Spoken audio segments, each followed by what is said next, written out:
Bonjour, heureux de vous retrouver pour répondre à vos questions. Aujourd'hui, une question de Pierre, 24 ans. Bonjour Père, je suis catholique, mais j'ai beaucoup de proches qui ne le sont pas. J'ai peur de les perdre après la mort. Qu'arrive-t-il aux non-croyants après leur mort? D'abord Pierre, je me réjouis que vous ayez le souci du salut de vos amis. Ça, c'est essentiel.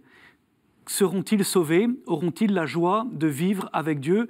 Aurons-nous la joie de nous retrouver auprès de Dieu après la mort? Quelques intuitions. La première, c'est que Dieu aime tout le monde, croyants et non-croyants, évidemment. Et que Dieu, en Jésus-Christ, a donné sa vie pour que tous soient sauvés. Ça aussi, c'est essentiel. Le salut est vraiment offert à tous. Jésus veut que tous soient sauvés. Mais ce salut ne peut pas s'imposer. Il a besoin d'être accueilli. C'est un don de Dieu, un cadeau de Dieu, une grâce de Dieu, mais que chacun doit accueillir.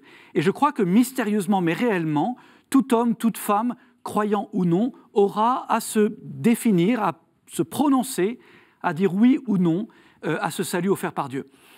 Qu'est-ce qui se passe pour les non-croyants? Le catéchisme dit que s'ils ne connaissent pas Jésus, sans que ce soit de leur faute de leur part, ils peuvent être sauvés s'ils, soutenus par la grâce de Dieu, c'est-à-dire par l'amour de Dieu, même s'ils ne le savent pas, ils cherchent à faire le bien et à éviter le mal.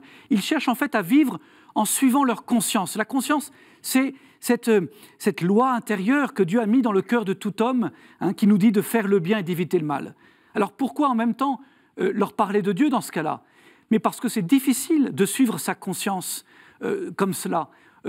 Saint Paul le dit, je n'arrive pas à faire le bien que j'aimerais faire et je fais le mal parfois que je n'aimerais pas faire. On a besoin des moyens ordinaires du salut qui sont les sacrements, l'appartenance à l'Église. On a besoin d'être aidé justement pour accueillir cette bonne nouvelle, ce salut offert par Dieu. Et c'est ça le rôle de l'Église. Le rôle de l'Église, c'est de nous soutenir pour nous aider à dire oui à Dieu.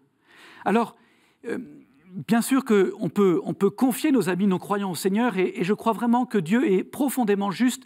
Il saura juger, seul lui d'ailleurs peut juger la façon dont chacun aura cherché la vérité, la façon dont chacun aura cherché à faire le bien et éviter le mal. Mais en tout cas, pour nous chrétiens, c'est une urgence de la mission que cela doit éveiller dans nos cœurs. Le fait de proposer à tous et à nos amis non-croyants en particulier, eh bien, ces moyens, si vous voulez, les sacrements, la prière, l'Église, ces moyens pour qu'ils puissent accueillir plus sûrement, plus vraiment, eh bien, ce salut offert par Dieu. Voilà, il faudrait prolonger la réponse, mais en tout cas, si vous avez d'autres questions, vous pouvez les envoyer à pourquoipadre@kto-tv.com et puis retrouver cette émission sur KTO TV. Merci.